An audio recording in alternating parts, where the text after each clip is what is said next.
Hello student, मैं Sanjay Patidar coaching class में आप लोगों का स्वागत करता हूं।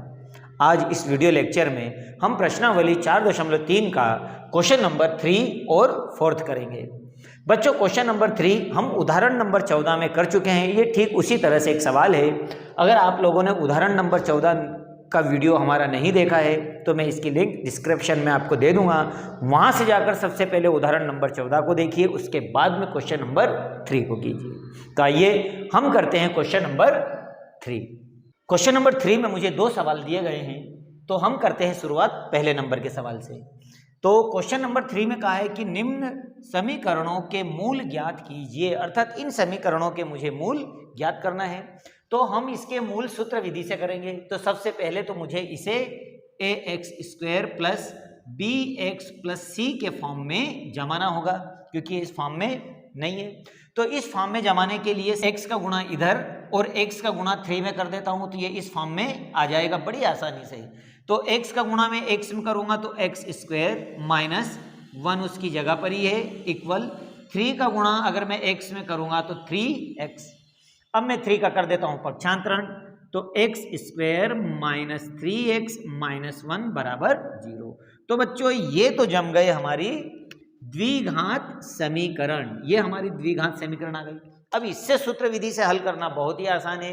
अब मैं यहां से a, b और c के मान निकाल लेता हूं। तो a का मान 1 है, इसका कोफिशिएंट 1 है, b का मान -3 है और c का मान -1 है। अब मैं इसे सूत्र विधि से जब जमाऊंगा तो इसका सूत्र है x बराबर -b धन ऋण करनी में b² माइनस 4ac और अपॉन में 2a।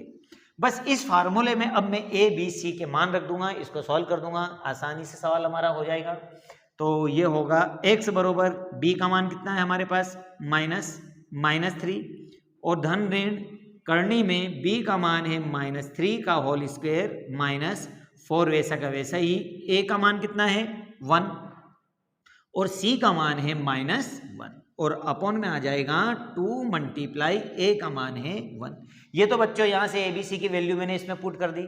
अब इसे हम मल्टीप्लाई कर दें तो x बराबर माइनस माइनस प्लस 3 धन ऋण करनी में, इसको 2 बार लिखेंगे तो 3 3 जा 9 और माइनस माइनस हो जाएगा प्लस, 4 1 जा 4 और 4 1 जा 4 और अपॉन में आ जाएगा 2 1 कम 2। अब 9 और 4 आपस में जुड़ रहे हैं, जोड़ दीजिए तो x बराबर हो जाएगा 3 धन ऋण में, इन दोनों को जोड़ेंगे तो होगा 13 अपॉन में 2।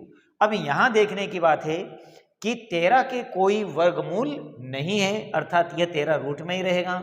तो मैं कह सकता हूँ कि हमारे पास में जो x के मान होंगे वो 2 होंगे, एक धन चिन्ह और एक ऋण चिन्ह लेने पर। तो धन चिन्ह लेने पर आएगा 3 प्लस 13 अपॉन 2 और ऋण चिन्ह लेने पे आएगा 3 माइनस रूट 13 अपॉन 2 और यही हमारे अभिष्ट आंसर है। हमने बड़ी आसानी से इसको सॉल्व कर दिया। ठीक उसी तरह से आइए अब हम करते हैं इसका क्वेश्चन नंबर 2। तो क्वेश्चन नंबर 2 को भी जिस तरह से हमने यहाँ पर सिंप्लीफाई किया था, ठीक वैसे ही इसका एलसीएम लेकर इसको मुझे पहले सरल करना होगा, अर्थात मुझे ax² plus bx plus c बराबर 0 के फॉर्म में इसको लाना होगा। उसके बाद में इसमें श्रीधराचार्य का फार्मूला अर्थात द्विघात सूत्र का इस्तेमाल करके इसमें x के मान बड़ी आसानी से निकाल देंगे। तो आइए सबसे पहले हम लेते हैं इसका एलसीएम। तो एलसीएम होगा x प्लस 4 और x माइनस 7, ये तो इसका एलसीएम हुआ। एलसीएम लेने के बाद संख्याएं क्रॉस मल्टीप्लाई, तो इसका इधर गुणा करेंगे तो क्या हो जाएगा x माइनस 7। अब बच्चों यहाँ पर ध्यान देने की बात है, अगर ये माइनस है तो यहाँ पे हमें क्या लगाना है ब्रैकेट। अगर हम ब्रैकेट नहीं लगाते हैं तो हमारा सवाल यहाँ से गलत हो जाएगा, तो मुझे लगाना है ब्रैकेट। अब ये इधर गुणा करेगा तो ये हो जाएगा x प्लस 4 और इक्वल में आ जाएगा 11/30। यहाँ से ब्रैकेट सोल्व कर लीजिए। तो ब्रैकेट सोल्व करेंगे तो हमारे पास आएगा x minus 7 plus minus minus x और प्लस माइनस -4 अपॉन में इन दोनों का मल्टीप्लाई। तो x का x में मल्टीप्लाई करेंगे तो x², x का 7 में करेंगे तो -7x और 4 का गुणा अगर x में करेंगे तो प्लस 4x और प्लस माइनस माइनस 7 चौक 28 और इक्वल में आ जाएगा 11/30। ठीक है ना। अब ये देखो, ये दोनों आपस में कट गए, माइनस माइनस प्लस, लेकिन निशान माइनस का, 7 और 4 हो जाएंगे -11 और अपॉन में यहाँ पर भी ये दोनों आपस में घट रहे हैं, घटा लेते हैं, x square minus plus minus, लेकिन बड़ी संख्या माइनस की इसलिए निशान माइनस का, और 7 में से 4 को घटाएंगे तो हमारे पास आएगा -3x और -28 बराबर 11/30। अब बच्चों इसको हम थोड़ा सा इजी कर सकते हैं, क्योंकि यहाँ ऊपर दोनों देखो इक्वल है और दोनों ही 11 बरोबर बरोबर में है, तो हम यहाँ 11 से 11 को काट सकते हैं। अब यहाँ पर क्या बचेगा 1 और यहाँ भी बचेगा 1, तो 1 में ये संख्या इधर क्रॉस मल्टीप्लाई करेगी तो ये ऐसी कैसी यहाँ ऊपर आ जाएगी, एक्स स्क्वायर -3x -28 इक्वल, और इसका गुणा जब इधर करेंगे तो यहाँ माइनस है तो माइनस प्लस -30, तो ये यहाँ पर गुणा करके हो जाएगा -30। अब इसका पक्षांतरण इधर कर दीजिए, तो एक्स स्क्वायर -3x -28 और इसको इधर लाओगे तो +30 बराबर 0। अब ये दोनों आपस में घट रहे हैं, घटा लीजिए, तो एक्स स्क्वायर -3x और प्लस माइनस माइनस, प्लस की संख्या बड़ी है तो 30 में से 28 घटेंगे तो हमारे पास बचेंगे 2 और इक्वल 0। तो ये देखिए ये हमारा इस फॉर्म में आ चुका है, तो हम कह सकते हैं कि ये हमारी द्विघात समीकरण पूरी तरह से रेडी हो चुकी है। अब इसमें हमें करना क्या है, श्रीधराचार्य का फार्मूला लगाना है और आगे हमें सॉल्व कर लेना है। तो इसको मैं यहाँ कर देता हूँ। तो इसमें मेरे पास में a का मान क्या होगा 1, तो a का मान हुआ 1, b का मान क्या होगा, b का मान होगा -3 और c का मान क्या होगा +2। तो ये तो a b c के मान लिख दिए। अब यहाँ पर हम फार्मूला लगा देते हैं, x बरोबर -b धन ऋण करनी में b² -4ac और अपॉन में 2a। बस अब इसकी वैल्यू हम एक एक करके यहाँ पुट कर देंगे और बड़ी आसानी से आंसर निकालेंगे। तो x बरोबर b का मान माइनस और -3 धन ऋण करनी में b का मान है -3 का होल स्क्वायर -4 और a का मान है 1 और c का मान है 2 अपॉन में 2 मल्टीप्लाई a का मान आ जाएगा 1। बस अभी इनका हम मल्टीप्लाई करके जोड़ घटाव कर दे रूट के अंदर, माइनस माइनस प्लस धन ऋण करनी में 3 3 9 और -4 4 दूनी 8 और अपॉन में आ गया 2 एकम 2। अब ये देखिए बच्चों यहाँ पर 9 में से 8 घट रहा है, घटा लीजिए, तो ये होगा x बरोबर 3 धन ऋण 9 में से 8 जाएगा तो बचेगा 1 और अपॉन में आ जाएगा 1 का वर्गमूल क्या 1 ही होगा। तो यहाँ हम लिख सकते हैं रूट हटाकर x बरोबर 3 धन ऋण 1 का वर्गमूल 1 अपॉन में 2। अब यहाँ हमें सिर्फ इतना सा करना है कि एक बार धन चिन्ह लेना है और एक बार ऋण चिन्ह। तो यहाँ देखिए मैं यहाँ करता हूँ, एक बार धन चिन्ह ले लेता हूँ और एक बार ऋण चिन्ह लेकर मैं इसको करता हूँ। तो चलिए पहले हम लेते हैं धन चिन्ह। तो धन चिन्ह लेने पर आएगा x बरोबर 3 + 1 अपॉन में 2, 3 और 1 हो जाएगा 4, तो ये हुआ 4 अपॉन 2, दोनों को काटेंगे तो x का मान आ जाएगा 2 दूनी 4। ये हमारा पहला आंसर आया। अब मैं ले लेता हूँ ऋण चिन्ह, अर्थात मैं यहाँ से घटा दूंगा, तो x बरोबर 3 - 1 अपॉन में 2, 3 में से 1 जाएगा तो कितना बचेगा 2 अपॉन में 2 और 2 से 2 कटेगा तो x का मान हमारे पास में आएगा 1। तो इस तरह से हमने x के दो मान निकाले हैं, 1 और 2 या 2 या 1 हम कुछ भी लिख सकते हैं। तो x बरोबर हो जाएगा 1 और 2, ये हमारे आंसर है, जो हमने बहुत ही इजी तरीके से दोनों सवालों को सॉल्व कर दिया। इसी तरह से बच्चों आपको बता दूं कि एग्जाम में इस तरह का एक सवाल बोर्ड में आता है, आप इन दोनों सवालों को बहुत अच्छी तरह कर लीजिए, क्योंकि इस तरह का सवाल बोर्ड एग्जाम में पूछता है, यह आपके लिए बहुत ही इंपॉर्टेंट है। आइए अब हम करते हैं इसका क्वेश्चन नंबर 4। कहा है कि 3 वर्ष पूर्व रहमान की आयु का व्युत्क्रम और अब से 5 वर्ष पश्चात आयु के व्युत्क्रमों का योग 1/3 है, उनकी वर्तमान आयु ज्ञात कीजिए। तो बच्चों ये तो आपको पता है कि हम अगर एज संबंधी बात कर रहे हैं, किसी के एज संबंधी बात कर रहे हैं, तो हमें सबसे पहले उसकी प्रेजेंट आयु पता होना जरूरी है, अर्थात उसकी वर्तमान आयु का पता होना जरूरी है। उसके बाद उसने क्या कहा है हम बाद में करेंगे, पहले हम मान लेते हैं कि रहमान की वर्तमान आयु x वर्ष है।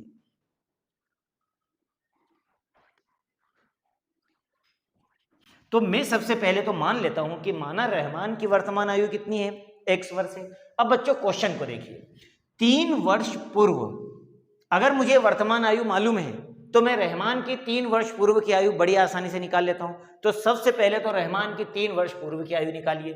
ठीक है, जैसे बोलता जाता हम करते जाएंगे। तो बच्चों 3 वर्ष अगर पूर्व बोला है तो पूर्व के लिए प्रेजेंट आयु से हम क्या करते हैं, जितने वर्ष का बोला है उतने वर्ष हम घटा देते हैं, तो 3 वर्ष पूर्व की आयु आ जाएगी। तो प्रेजेंट आयु कितनी है इसकी, x। कितने वर्ष पूर्व का बोल रहा है ये, 3 वर्ष, तो इसमें से 3 वर्ष घटा दीजिए, तो ये आ गई इसकी 3 वर्ष पूर्व की आयु। ठीक है, इतना समझ में आया। अब ये क्या कह रहा है कि 3 वर्ष पूर्व रहमान की आयु का व्युत्क्रम। अब यहां हमें ये लाइन समझना है, व्युत्क्रम का मतलब क्या। तो व्युत्क्रम का मतलब होता है किसी भी संख्या को उलट कर देना, वो कहलाता है व्युत्क्रम। जैसे उदाहरण के लिए मेरे पास में है 5/2, और अगर मुझे 5/2 का व्युत्क्रम करना है तो व्युत्क्रम का मतलब होता है कि 2 को ऊपर कर दो और 5 को नीचे, ये कहलाता है व्युत्क्रम। तो अब आप ही बताइए कि रहमान की 3 वर्ष पूर्व की आयु का अगर मैं व्युत्क्रम करूंगा तो आयु का व्युत्क्रम क्या होगा, आयु का व्युत्क्रम। व्युत्क्रम का मतलब है इसके बटे में कुछ नहीं, मतलब 1 है तो 1 ऊपर चला जाएगा और x - 3 कहाँ आ जाएगा, नीचे। तो ये आ गया इसका व्युत्क्रम। चलो ये तो अंडरलाइन कर लीजिए, आगे हमें काम दे गई ये लाइन। ठीक है, ये हमने निकाल लिया 3 वर्ष पूर्व का व्युत्क्रम। अब आगे लाइन पढ़िए, आगे फिर क्या कह रहा है, और अब से 5 वर्ष पश्चात की आयु का व्युत्क्रम। अब मुझे क्या निकालना है, अब से 5 वर्ष पश्चात की आयु का व्युत्क्रम निकालना है। तो ठीक है, पहले मैं निकाल लेता हूं रहमान की 5 वर्ष पश्चात की आयु। तो पश्चात के लिए हम क्या लगाते हैं, प्रेजेंट आयु में प्लस कर दो, जितने वर्ष का बोला है तो उसकी पश्चात की आयु आ जाएगी। तो प्रेजेंट आयु कितनी है, वर्तमान आयु x है, पश्चात बोला है इन्होंने, तो इसके लिए मैं क्या लगा दूंगा, प्लस। कितने वर्ष का बोला है, 5 ईयर, तो ये 5 ईयर का हो गया। अब मुझे क्या निकालना है, इसका व्युत्क्रम, क्योंकि बोल रहा है वो कि 5 वर्ष पश्चात की आयु का व्युत्क्रम, तो हम निकाल लेते हैं इसका आयु का व्युत्क्रम। तो इसका व्युत्क्रम कितना हो जाएगा, 1/x + 5 वर्ष। इसे भी अंडरलाइन कर लीजिए, अभी ये भी काम आने वाला है। तो ये दोनों ही आयु का व्युत्क्रम मैंने निकाल लिया है। आगे पढ़िए, हमें बिल्कुल समझ में आएगा। फिर वो क्या बोल रहा है कि व्युत्क्रमों का योग 1/3 हो जाता है। मतलब कि अगर मैं इन दोनों का योग कर देता हूं तो इनका योग हो जाता है 1/3 के बराबर। तो इन दोनों की आयु का व्युत्क्रम तो है, इसमें मैं इन दोनों को जब जोड़ूंगा तो मेरा योग कितना आ जाएगा, 1/3। चलो जैसा उन्होंने बोला वैसा कर दूं प्रश्नानुसार।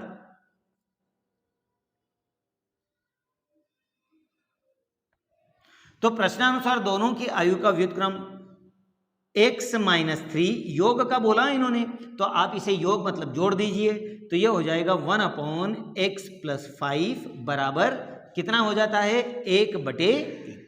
बच्चों इस तरह का सवाल तो अभी इसके पहले ही हमने किया हुआ है, बस आपको इन दोनों का एलसीएम लेना है और इसे ax² + bx + c बराबर 0 के फॉर्म में कन्वर्ट कर लेना है। सवाल इजी से हो जाएगा। अब यहाँ पर हम एक काम करते हैं, दोनों का एलसीएम लेते हैं, तो एलसीएम हो जाएगा x - 3 और x + 5। ये तो हुआ एलसीएम। अब इनका हम क्रॉस मल्टीप्लाई कर दें, तो इसका इधर करोगे तो हो जाएगा x + 5 प्लस x - 3 का 1 में करोगे तो ऐसे आ जाएगा x - 3 बराबर 1/3। अब देखिए एक x और एक x कितने x हो जाएंगे, 2x। 5 में से 3 जाएंगे तो +2, क्योंकि प्लस की संख्या बड़ी है। वहीं पर इन दोनों का मल्टीप्लाई x में x का करोगे तो x², x का 5 में करोगे तो 5x, और प्लस माइनस माइनस 3x और माइनस प्लस माइनस 5 3 15 और बरोबर 1/3। ठीक है ना। अब हम इन दोनों का जोड़ घटाव कर लेते हैं, तो ये हो जाएगा 2x + 2 अपॉन में x² प्लस माइनस माइनस, लेकिन प्लस की संख्या बड़ी है, 5 में से 3 जाएगा तो 2x - 15 बरोबर 1/3। अब हमें करना क्या है, इनका क्रॉस मल्टीप्लाई करना है। इस संख्या का क्रॉस मल्टीप्लाई में 1 में कर दूंगा और 3 का क्रॉस मल्टीप्लाई में इधर। तो अब मैं इसको यहां कर देता हूं, तो देखें यहाँ पर 3 का गुणा ऊपर करना है और 1 का गुणा नीचे क्रॉस। तो 1 का गुणा करेंगे तो ये संख्या ऐसी कैसी आ जाएगी, x square plus 2x minus 15 बरोबर। और अब मैं 3 का गुणा ऊपर करता हूं तो कितना हो जाता है, 3 3 3 दूनी 6x, ठीक है ना, और 3 3 3 दूनी 6। ओके, अब इन दोनों का हम कर देते हैं इधर पक्षांतरण। तो इन दोनों का पक्षांतरण आएगा एक्स स्क्वायर प्लस 2x, 6 को इधर लाऊंगा तो माइनस 6x माइनस 15 और 6 को इधर लाएंगे तो माइनस 6 बराबर 0। अब यहां पर एक्स स्क्वायर 6 में से 2 जाएंगे तो माइनस 4x और माइनस माइनस प्लस इन दोनों को जोड़ दिए तो आएगा 21 बराबर 0 और माइनस माइनस प्लस और निशान माइनस का। तो बड़ी आसानी से हमने इसको ax² plus bx plus c के फॉर्म में जमा लिया। अब हमें यहाँ सिर्फ श्रीधराचार्य फार्मूला लगाना है और बड़ी आसानी इसको सॉल्व कर लेना है। तो मैं a का मान निकाल लेता हूँ। तो a का मान 1 है, b का मान -4 है और c का मान है -21। आइए सूत्र लगा लेते हैं हम। तो सूत्र है हमारे पास में x बरोबर -b धन ऋण करनी में b² -4ac और अपॉन में 2a। चलिए अब इसकी हम वैल्यू पुट कर देते हैं। तो x बरोबर b का मान क्या है माइनस और -4 धन ऋण करनी में, उसी तरह से b का मान है -4 का होल स्क्वायर -4 मल्टीप्लाई a का मान 1 है और c का मान आ जाएगा -21 और अपॉन में क्या आ जाएगा 2 मल्टीप्लाई 1। यह तो हमने फार्मूले के आधार पर जमाया। अब देखिए x बरोबर माइनस माइनस प्लस धन ऋण करनी में 4 चौक 16 स्क्वायर, इसलिए यहाँ 4 चौक 16 और माइनस माइनस प्लस 4 एक कम 4 और 4 4 4 दूनी 8 और अपॉन में कितना आ जाएगा 2 एक कम 2। 16 और 84 को जोड़ दीजिए तो 16 और 84 100 हो जाएगा। तो ये हो जाएगा x बरोबर 4 धन ऋण रूट में 100 और अपॉन में 2। 100 का वर्गमूल 10, ये तो सिंपल है हमें मालूम है। तो यहाँ लिखूंगा मैं x बरोबर 4 धन ऋण 10 अपॉन में 2। अब हमें सिंपल से यहाँ पर क्या करना है, एक बार धन चिन्ह ले लेना है, एक बार ऋण चिन्ह ले लेना है और इसको बड़ी आसानी से हल कर लेना। मैं यहाँ कर देता हूँ, पहले ले लेता हूँ मैं धन चिन्ह। तो धन चिन्ह लेने पे आ जाएगा x बरोबर 4 प्लस 10 अपॉन में 2। तो x बरोबर 10 और 4 हो जाएंगे 14 अपॉन में 2 और दोनों को काटेंगे तो 7। अब मैं ऋण चिन्ह ले लेता हूं। तो ऋण चिन्ह लेने पे आ जाएगा x बरोबर 4 माइनस 10 अपॉन में 2 और दोनों को घटाएंगे तो -6 अपॉन में 2 और दोनों को काट दीजिए तो -3। अब बच्चों किसी की भी आयु माइनस में नहीं होती है, ये हमें पता है, तो इसीलिए ये तो हो जाएगा असंभव। अब फिर संभव क्या हुआ 7। तो मैं कह सकता हूं कि रहमान की वर्तमान आयु कितनी होगी 7 वर्ष। तो मैं लिख लेता हूं यहां पर कि रहमान की वर्तमान आयु कितनी होगी 7 वर्ष है। तो हमने बड़ी आसानी से निकाल लिया कि रहमान की वर्तमान आयु 7 वर्ष।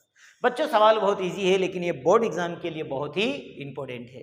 आप इस पर जरूर 1-2 बार प्रैक्टिस कीजिए और इस सवाल को जरूर सॉल्व कीजिए। बच्चों आपको अगर वीडियो पसंद आया हो तो आप प्लीज़ वीडियो को ज़्यादा से ज़्यादा शेयर कीजिए, लाइक कीजिए और चैनल को सब्सक्राइब करना ना भूलें, क्योंकि बोर्ड एग्जाम के समय में IMP क्वेश्चनों को आपको यहीं पर सॉल्व करवाऊंगा। तो मिलते हैं हम नेक्स्ट वीडियो में। जय Hind. Subscribe now and press the bell icon. Never miss an update.